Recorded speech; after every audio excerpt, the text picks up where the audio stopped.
Oh my gosh. Turn the camera upside down, that'll look like he's drinking it. No, it won't. Don't do anything. Go closer up on Kevin. Nick Collins. Lovie Smith was saying one of the officials was incomplete anyway. Why do I have to waste a challenge when it was clearly incomplete?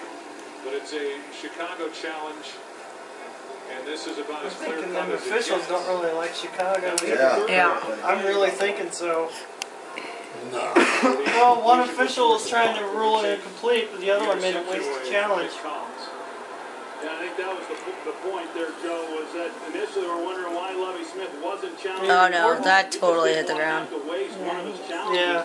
Because as he was trying to point out here, one of the officials had signaled that it was an incomplete pass. He was Where's that bottle, Debbie? and obviously this one's going to go back to Chicago.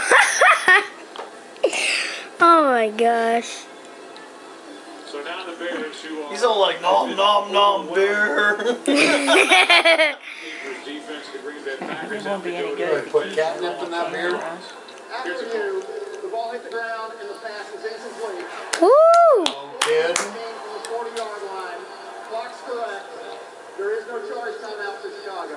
And you should put a little time there on the clock. No, he said time's correct. Of this game is successful. Well, I don't see how. That guy ran backwards and they were letting it go. It's Lovie Smith, so... Alright. I think it has to be so far into the Never. last quarter Put it for over them to here. get time. who's been on the bench, probably hasn't They had changed much that work rule. here over the second half of the I changed season. so many rules. That's why, like, I know football, but I don't know all the little technical, all that shit. Have success, but a good job defensively by the Packers.